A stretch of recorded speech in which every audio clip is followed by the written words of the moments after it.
So I really liked Brian's reference to we all flew on airplanes, unless you had a private jet. I don't. We flew on airplanes here, and that was autonomous. But you know what we really need? I mean, I do a lot of traveling. I'm sure everyone else does a lot of traveling. You begin to forget which city you're in. We need autonomous slippers or autonomous socks. When you get up in the middle of the night to find the bathroom, I inevitably start stumbling into stuff and bumping and doing Dick Van Dyke and flipping over ottomans and all that stuff. So autonomous socks would be great. So if anybody wants to talk about that idea later, please let me know. So this is going to be a session on predictive analytics. If anyone is in the wrong session, please deplane immediately. And I know it sounds like a pretty weighty topic, but we kind of use predictive analytics every morning when we get up. We get up and we're very predictable. We have a cup of coffee or something to get us more awake. We check our email, more coffee. We may make a few phone calls, more coffee, and so on and so forth. And in reality, in business, what's happening in business is everything is shifting. It's no more seat of the pants business activity. You have to have use data analytics, obviously, and predictive analytics to make sense of it, even presumptive analytics to tell you what you could do if something happens. And it was interesting, another comment made by Brian about the number of sensors and IoT devices out there. All it means is there's a massive amount of data. There's a tremendous amount of data out there. And if you don't make sense of that data, then you have a problem. You know, companies like Progressive that long ago came out with that little plug-in unit for your car that lowers your auto insurance, presumptively. They get millions of bits of data per minute. And the CIO will admit that they make use of some of that, but not all of that, because we're not at that stage yet to make use of it. So this data is flooding in, and here we have all these 50 billion devices and 220 million or some odd sensors out there. It's a tsunami of information, and that's why we're here today to talk about a little bit about predictive analytics. So I'm going to sit down here because I don't want to be a podium guy. And what I'd like to say is we're kind of like doing this without any net. We don't have any PowerPoints. We don't have any fancy graphics. Maybe a little bit of magic, but and I want to get the audience involved. If you have a question, raise your hand. If you disagree with something you hear, shout it out, say something. I like interaction between us and the audience, and it's all a community here, so please do that. First of all, I'd like to introduce the panelists, starting with Jamie Adams to my right. She's the CIO of mSpark, and I'll give them an opportunity to give a couple of minutes on what they're doing there as well. Then we have Brian Hoyt, who's the CIO of AppDynamics, and then Gilad Shai. Did I say close enough? Okay. He's the technology leader for Farmers Insurance, and we had a rather lengthy conversation yesterday about predictive analytics in the insurance industry and the impact, and so I'm looking for some amazing stuff from Mr. Shai this morning, so we'll do that. So a little perspective, first of all. IDC, which is one of our companies under the parent umbrella, predicts that by 2020, 50% of all business analytics software will include some type of prescriptive analytics. And most will have cognitive functionality. That's very interesting. And why is this so? The reason is pretty clear, because embedded data analytics will result in approximately $60 billion in annual savings for company by the year 2020. And that is amazing. That really is amazing. So that's an important note. There are some concerns, however. Obviously, there's always a concern with the silver lining. First of all, because of the sheer volume of analytics, it will tend to overload a lot of operations, IT operations. So a lot of IT organizations are very concerned about that. There's the question of ethics. If you look at healthcare and predictive or presumptive analytics in healthcare, part of the conversation yesterday was everyone wearing Fitbits today. Where does that evolve to in terms of insurance companies or healthcare facilities monitoring everything you do and basing insurance premiums on not getting covered for something because your lifestyle is a little less than perfect? So anybody who had an extra hors d'oeuvre last night, you're in danger. Forrester also predicts that there's the potential that this is moving so fast that there's a danger for immature data science teams, that when they're building these things, the tools haven't caught up to the promise, and so there's the potential that mistakes will be made along the way. And that could be catastrophic when you're talking about businesses turning the keys over to the data analytics and the predictive analytics teams and assuming this is the way to go. Brian mentioned the rise of the machines. Oh my God, what will happen when it's the rise of the Coca-Cola industry or something? Wow, it's time for another cup of coffee. So what I'm going to do is I'm going to, starting with Jamie again, they'll do a little introduction, what they do, where they're coming from, again, to give you some context and perspective on some of the things they have to say today. Sure. Well, good morning, everyone. Again, I'm Jamie Adams. I'm the CIO for mSpark, and mSpark is a national provider of direct marketing services to rural consumers, and we can target and engage 24 million households a month. So our expertise is in driving incremental traffic and sales to Fortune 500 companies and maximizing their ROI for advertising investment. So we use data analytics to make sure that we are targeting the right consumers for direct mail advertising for our customers. So don't think Mad Men when you think advertising anymore. Brian.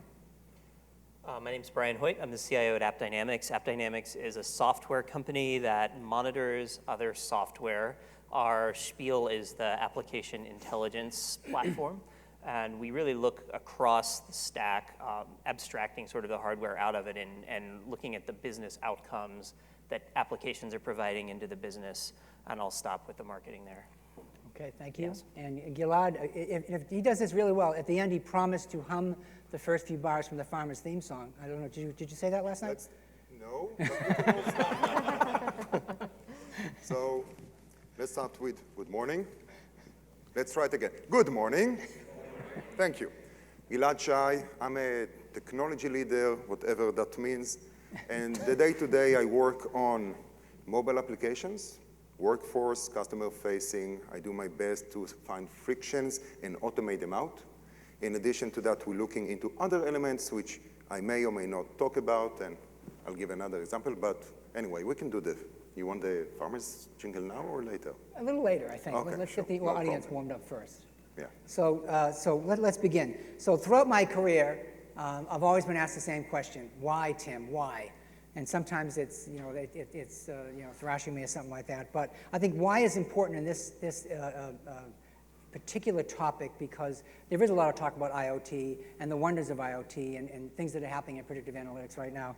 And so why is this important? So I had the opportunity to talk to another CIO from a competing, well, actually she's in Rent-A-Center, and she gave 3 reasons why it's important. And I'm going to read these reasons, and I'm going to turn it over to my panel to add something to that or to say it's a lot of garbage and go against it or whatever. So the first one is it provides a more direct insight into the customer experience and business processes and exposes information that might otherwise get lost by the numbers. That makes pretty much sense.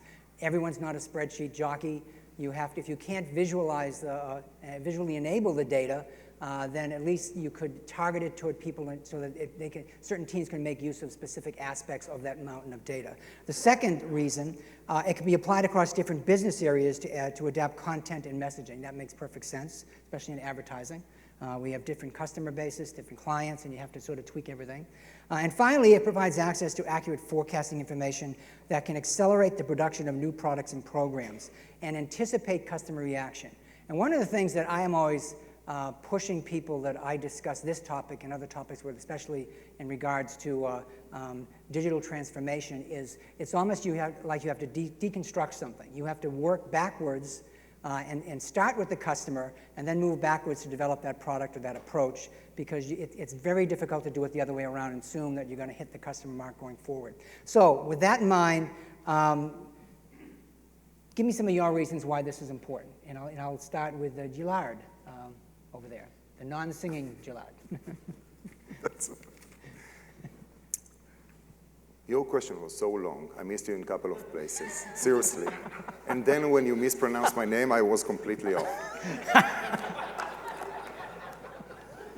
But that's on purpose. No, okay, seriously. In terms of data collection and everything that we talked, one of the things, and I cannot, and let's say it this way, one of the more interesting insights that the various industries are looking into is the customer engagement. And trying to understand what, when, or how we can actually access and utilize and make that connection with the customer. I think that in this point, I will pass it on because I completely missed all of that question. Well, we're talking about, so I mentioned there's customer engagement, there's slicing and dicing the information for different audience or different people within departments, and then that's using that information to develop new products and services. So those are the three things, the three important things that this CIO thinks that predictive analytics will really shine with. Okay, so when we look about customer engagement, beside the channel and where and how, it's what exactly are we trying to engage with? Is it we would like to upsell? Do we want to cross-sell?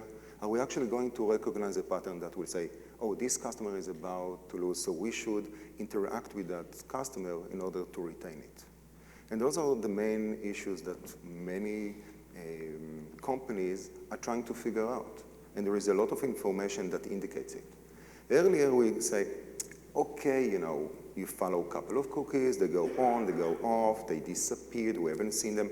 But it's not plain vanilla anymore. There are too many channels that can provide you information, and then you need to know how to collect that information, digest it, and actually it's even collect it. How do you store that information? And that will be most likely we can talk about what are the various services out there to help to collect that information, and then, of course, after you have the insight, act upon it. Right, right. And the challenge there is you're dealing with real-time information, you're dealing with legacy information, you're dealing with all sorts of unstructured data that's coming in from all areas. Brian, I'm going to throw that question to you. You're coming at it from more of a technology standpoint. Sure. Are we headed toward the end of the world here? No, I don't think so. Good, good. Finish breakfast, relax. Right. So I think you started this with an interesting point is like, why is this important, right? It's important because, and I'm not sure the profile of all of you out there, but I'm sure some of you are not all of you are IT leaders, maybe some of you are marketing leaders, et cetera. But if we don't adopt this sort of thinking as IT leaders, maybe someone of you will do so outside of our team and destroy some CIO's life somewhere. So I think getting ahead of that, we're always going to be playing catch up to the IT demand that is out there.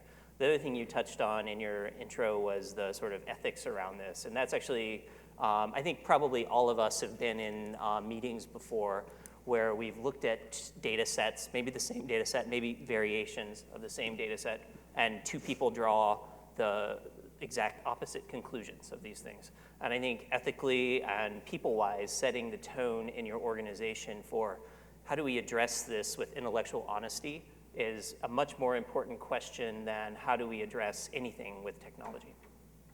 So, I think one of the things I talk about a lot with my executive team is sort of enabling what we say like the rise of the citizen data scientist. So we have super smart people in our business, in our sales operations, in our marketing operations, et cetera, product operations. And what they're doing is they're looking at this data and they're going to town on it anyway, with or without me. They're going to do it, right? So how do we enable the underlying data sets and the underlying systems, certify that data so those intellectually honest conversations can happen and we can all hopefully get to the same conclusion or at least have a legitimate argument about the data that we're looking at. Okay, citizen data scientist. That's the second time that citizen blank was brought up. I think it was brought up yesterday as well. So I think I'm going to go back to my room tonight, write a book called Citizen Code, which will be the next Citizen Kane thing, I think. Well, that's already should be a big seller, I think. Especially in the software. I predict it'll be a big seller. In the software business, I mean, citizen coders is like, God, this destroys my life every day. I got some guy that, comes up with me with a great new thing, and they don't understand why they can't get it right now. So. Jamie, why? So I guess I have a slightly different perspective on this. So I work for private equity-backed companies, and so being able to predict EBITDA growth is critical for us because we want to sell. Yeah. So we're a sales-driven organization, and we focus heavily on leading indicators such as pipeline and converting pipeline to sales and managing quota. And our sales leaders, our CEO, we look at that information daily to make sure that our sales teams are focused on the right product mix so that we can reach that EBITDA target that we have set and predicted based on all the data that we have. So, and then that tells us when we can start engaging investment bankers. Okay, and I want to keep this session on, maybe 10% blue sky and more solutions because we're all interested in listening to what's happening out there in real time. So another CIO that I talked to referred to predictive analytics as the gift that keeps on giving. Don't ask me why. Maybe she works for Hallmark, but something. Can you give me an instance where there was some actual ROI or some project that was so dependent on predictive analytics that it happened and it worked very well? Give me a solution here.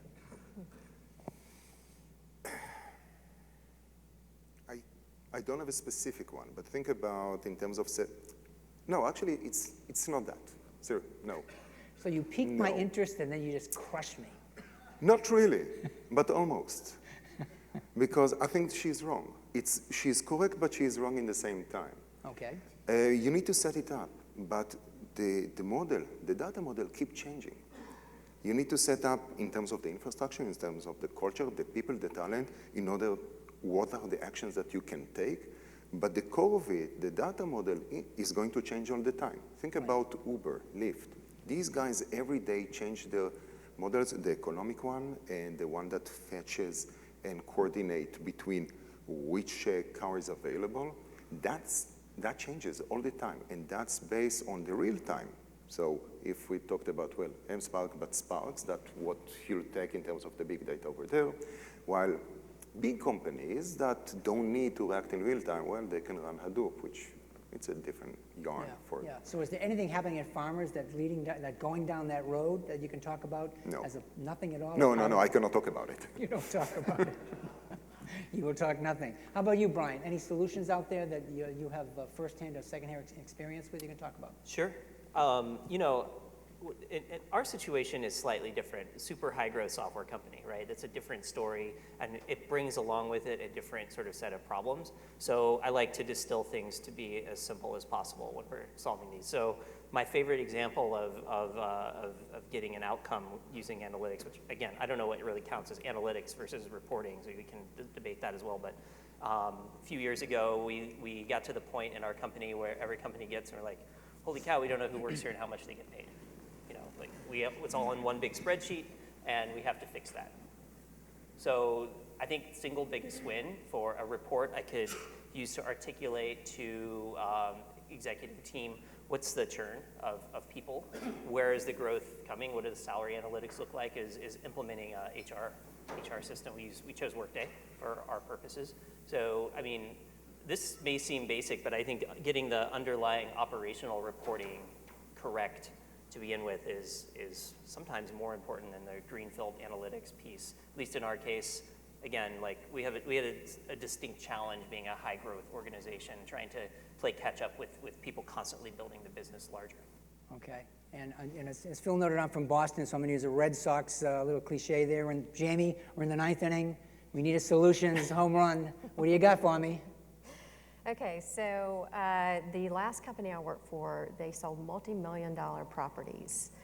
And one of the problems they were experiencing is that their off-site sales events were not very successful. And so we put in place this dashboard it was a heat map of the US to show where are the most profitable buyers, what states are they coming from. And we noticed that Pennsylvania was like number one, right? It's like this fluorescent green, that was our color for most profitable.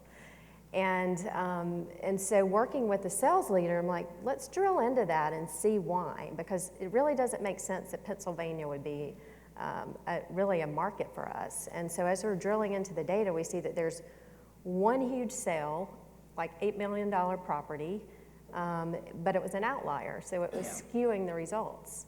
So I'd say you have to really pay attention to the data that you're collecting. Is it a normal distribution of data? Are there outliers out there that are skewing information? So after we clean that up, we learned that actually Chicago is where we should be hosting off-site sales events. And so we started going to Chicago and experienced great results from that. And I want to focus on the color aspect of that, the visualization of this data in a little while. But it's interesting in terms of the errors that can slip into the outliers. Very interesting. So that leads to my next question, and I want to, after I ask that and we have comments, I'd like to open up to the audience for questions as well. What about the tools out there? Are the tools capable today to do the job, to make those predictive assumptions without screwing things up, because it could have been a major mistake if you focused on Pennsylvania and missed Chicago. Correct. And luckily, you had humans come in and say, no, wait a minute, something's wrong here. But that may not be the case when we're working with massive amounts of data and the world is moving so quickly. So what about the tools? Brian, you're the tech guy again. Sure. What's wrong with your tools, buddy? I don't think this is I think there's a bunch of really smart people trying to build these amazing tools. I think the fundamental problem is how do we keep up with them, people and process-wise. That's the number one thing. I kind of have purposely been a voice of skepticism in our business to bring on a ton of new tools with really leading edge technology because we don't have the muscle to take care of them. I really think that this is not a part-time job, this type of function. And as we've scaled our team, it's kind of moved into its own peer function to IT infrastructure and business systems and analytics. So I think until you have the muscle to really leverage the tools are out there. There's going to be super smart people coming up with these things. I'm not worried about the tools keeping up. I think there's some great things out there. But how do we digest them and improve the value of them? That's what we all have to do. Gilad, what about tools? Shouldn't worry about them at this point. Is it a concern? Yeah, but you need to start, what are you going to do with the tools? What's the mission? What's the goal? Usually the problem is that people just want to shop, they want to buy what's the next tool, but what is the goal of the tool? Are you buying the right tool? And we're going to see more and more interesting tools that that coming in. Even Google I/O, Google announced Google.ai, and in addition to that, they introduced a TensorFlow processing unit. And these things are going to be amazing in terms of what's the next step. Earlier, Intel, he was talking about the amount of data that we are going to have. Now, in the insurance industry, I'm not talking about farmers, the industry, I'm part of InsurTech leadership circle. One of the biggest problems, we want the data, we want to analyze it, but you don't have the tools to collect it. You don't know how to clean it. There are a couple of new startups that are trying to figure out how are we going to digest and create the data models for the insurance companies, because they cannot do that. And they are themselves trying to figure out what are the right tools. So if I just mentioned Spark versus the Hadoop versus other elements, sometimes you don't need the tools. The only thing that you actually need in order to reach your business objective is to run linear regression. That's it. So it depends a lot on the industry. In the insurance industry, you're dealing with a lot of charts and tables and mortality, things like that. You've been walking down that. Compliance and what you publish. Okay. Yeah. So the tables that are being published, that's more for the pricing, but that's when you need to regulate and you need to publish it. Internally, you need to collect the data in order to reach the price that you later on. But that's regular marketing that everyone needs to do. Okay. Yeah. How about a question from the audience? Way in the back there. We'll get a microphone. Run, Phil, run.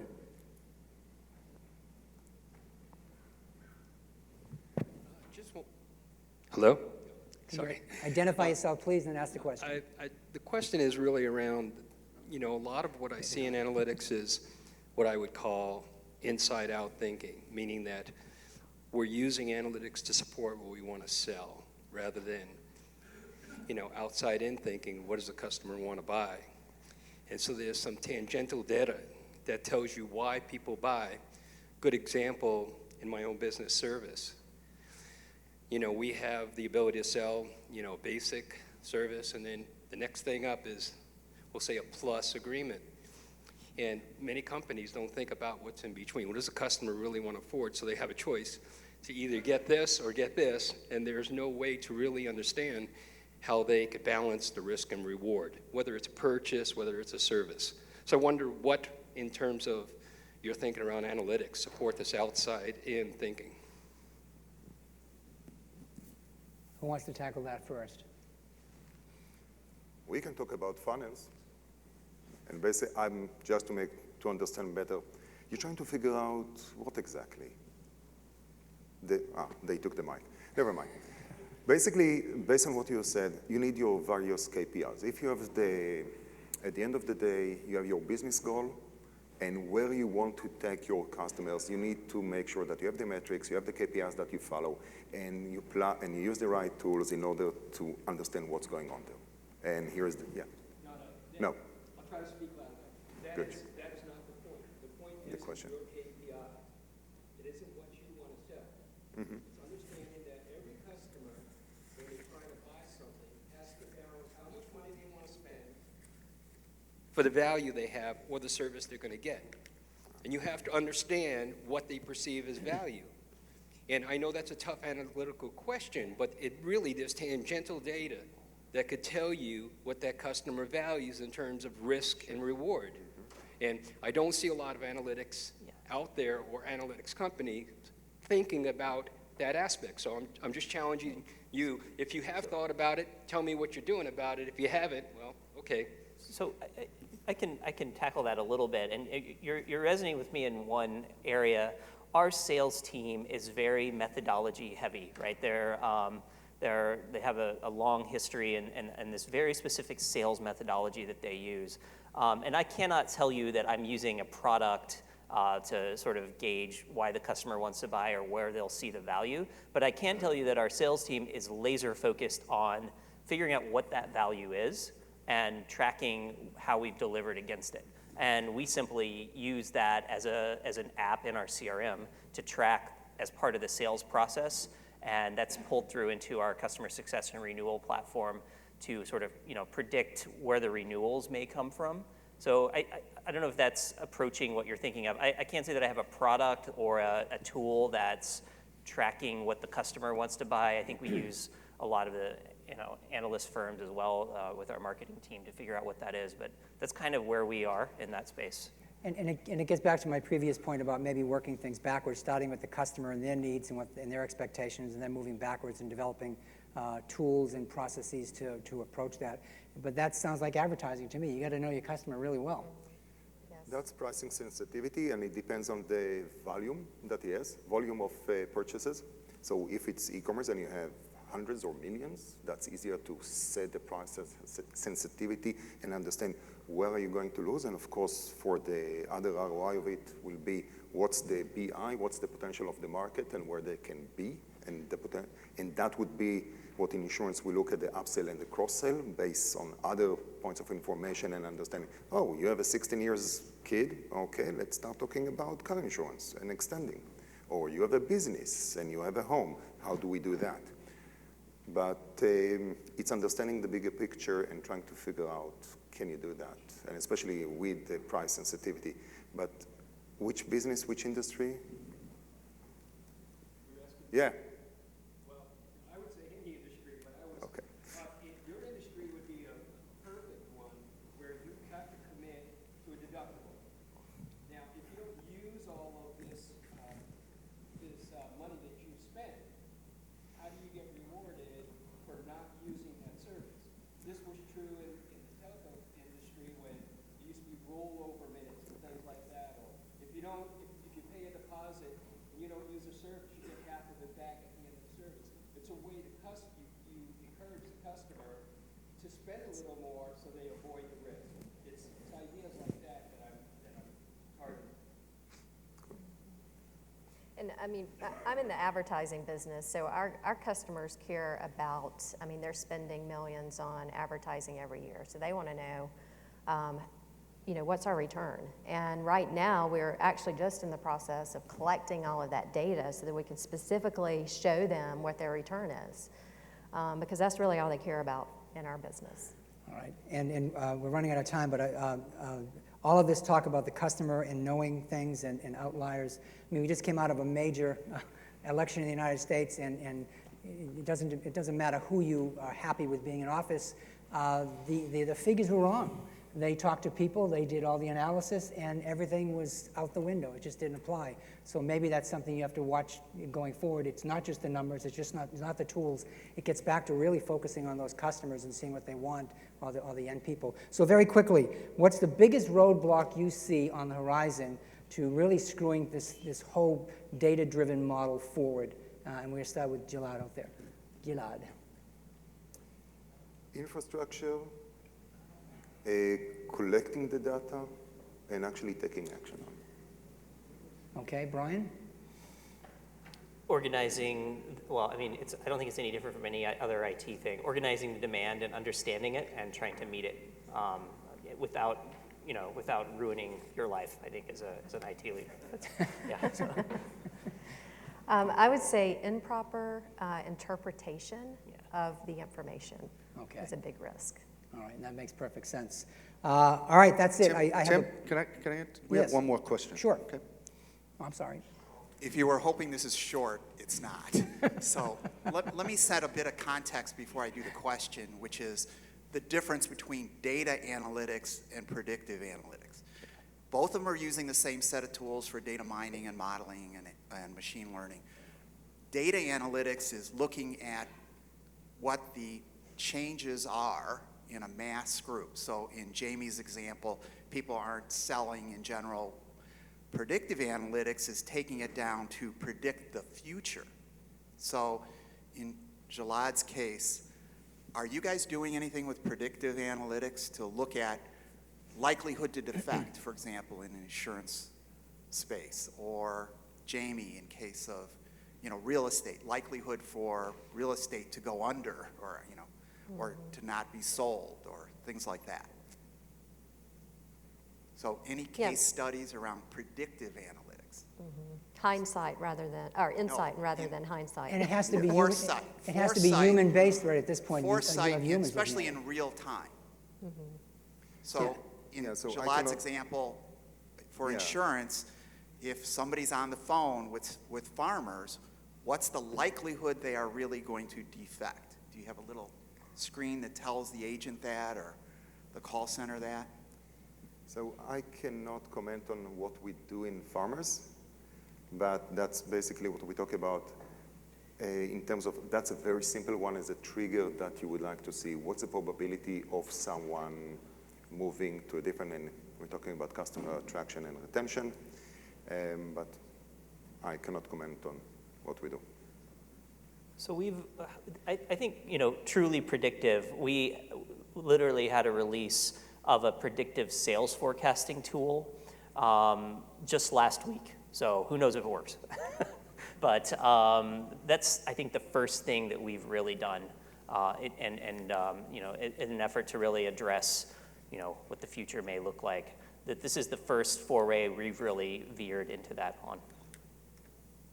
Yeah, I mean, for us in advertising, it's our private equity-owned company. It's more about predicting the EBITDA growth. That's the biggest key for us. Real estate, the last company I was with, the real estate is based on state of the economy. Our sales were heavily correlated with that, but we didn't necessarily have dashboards in place that predicted what that looked like.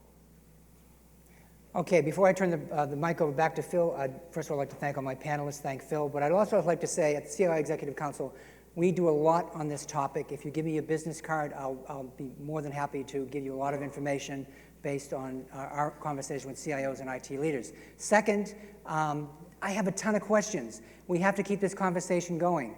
I've talked to Spencer earlier and Phil. We want to build a community where we can keep this going long after this conference is done. So again, give Spencer your card, let Phil know, let me know. I want to pull together a community, and let's just keep talking about this because there are so many problems and issues and concerns out there.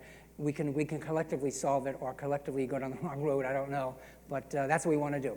Thank you very much. I hope you enjoyed it. I hope it was informative. Thank you, Tim.